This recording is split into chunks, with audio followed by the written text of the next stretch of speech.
Hi everyone, welcome to my channel. అందరూ ఎలా ఉన్నారు? అందరూ బాగుండాలని మనస్ఫూర్తిగా దేవుడిని అయితే కోరుకుంటున్నాను. నేనైతే వరలక్ష్మి వ్రతం చేసుకుంటున్నాను. అది కూడా ఫస్ట్ టైం చేసుకుంటున్నాను. పెళ్ళై 3 ఇయర్స్ అయింది, ఎప్పుడు చేసుకోలేదు. ఇదే ఫస్ట్ టైం చేసుకుంటున్నాను.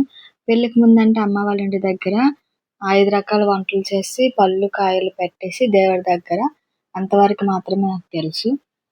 నేను ఈసారి కలసం పెట్టి పూజ చేసుకుంటున్నాను.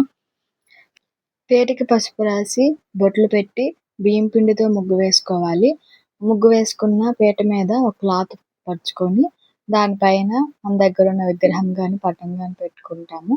అలాగే కలశం కూడా పెట్టుకుంటాము. కలశంలో సుగంధ ద్రవ్యాలన్నీ వేసి కొబ్బరికాయ బొట్లు పెట్టి దాని మీద జాకెట్ పీస్ వేసి కలశాన్ని అయితే రెడీ చేసుకుంటాము.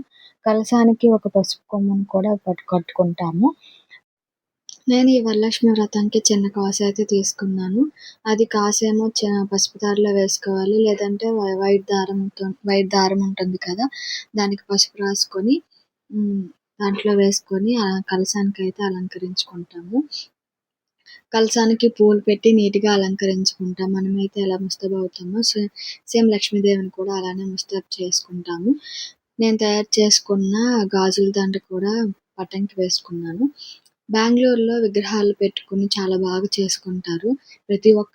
ప్రతి ఒక్క ఇంట్లో కూడా విగ్రహాలు చాలా బాగా పెట్టుకుంటారు. కొంతమంది వెండి విగ్రహాలు బాగుంటాయి. చాలా మంది ఇంట్లో కూడా నేను చూశాను. నేనైతే చాలా సింపుల్గా పూజ చేసుకుంటున్నాను. పూజ సామాన్లు కొనడానికని మార్కెట్కి వెళ్ళాము. అది కూడా 2 days ముందే వెళ్ళాము. బాబోయ్, ఎంత ట్రాఫిక్ అంటే అసలు ఏం కొనలేకపోయాము. బెంగళూరులో పువ్వులు కొంచెం తక్కువ రేటు ఉంటాయి. అలాంటిది శ్రావణ మాసంలో పువ్వులు కొంచెం ఎక్కువ రేటే. ఇక్కడే ఎంత రేటు ఉంటే మా ఊరు సైడ్ మరి చెప్పక్కర్లేదు బాబోయ్, ఇంకా ఎక్కువ రేటుగానే ఉంటాయి.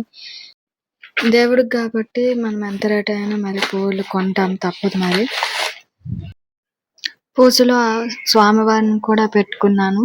అలాగే ఏ పూజకైనా వినాయకుడు ఉండాలి కదా, వినాయకుడు కూడా పూజలో పెట్టి పూలతో అలంకరించుకున్నాను.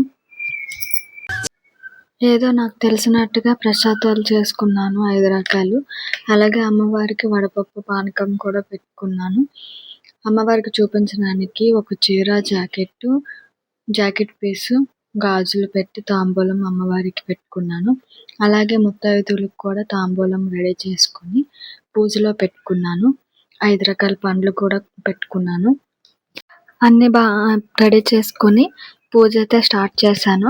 దీపం నెయ్యితో అయితే మనం పూజ చేసినంత వరకు వెలుగుతూనే ఉంటుంది బాగా. మా చెల్లి కూడా వచ్చింది. మా చెల్లి వచ్చినప్పుడు ఒక బుక్ అయితే తెచ్చింది. దాంట్లో వరలక్ష్మి కథ ఎలా చేసుకోవాలి అన్ని పూజా విధానము, అలాగే అష్టోత్తరాలు కథ కూడా ఉంది, చారుమతి కథ కూడా. సో అన్నీ చదువుకొని పాటలు. అసలు వరలక్ష్మి వ్రతానికి నేను ఉపవాసం ఉంటానని అనుకోలేదు. నార్మల్గా అయితే పూజ అయిపోయిన తర్వాత ముత్తైదులకి ఇచ్చేసిన తర్వాత తినేద్దామని అనుకున్నాను. నాకు చిన్న బేబీ ఉన్నాడు కాబట్టి తినేద్దాం అనుకున్నాను. కానీ ఇక్కడ ఇటు సైడ్ అందరూ ఈవినింగ్ వస్తానని అన్నారు. సో మరి ఈవినింగ్ వరకు ముత్తైదులకి ఇవ్వకుండా నేను ఇంకేం తింటాను అనేసి ఈవినింగ్ వరకు ఉపవాసం అయితే ఉన్నాను. పూజ అయితే చాలా బాగా చేసుకున్నాను. పూజ అయిపోయింది. ఈవినింగ్ అయ్యేసరికి ఒక్కొక్కరు అయితే ముత్తైదులు అంతా వచ్చారు. ఇక్కడంతా సాయంత్రం అంతా బాగా చేసుకుంటారు. ఇక్కడ పూజ కూడా ఈవినింగ్ టైం పూజ చేసుకున్నారు. ఒక్కొక్కరు వచ్చాక తాంబూలం అంతా ఇచ్చేసుకొని తాంబూలం అందరికి ఇచ్చేసినాక నా ఉపవాసం అయితే చెల్లించుకున్నాను. అలాగే ఈ శ్రావణ మాసంలో నా వరలక్ష్మి వ్రతం బెంగళూరులో అయితే చాలా బాగా జరిగింది. మార్నింగ్ ఈవినింగ్ అయితే పూజలు అయితే అయిపోయాయి. పూజ ఎలా చేశానో కామెంట్ చేయండి. ఏవైనా తప్పులు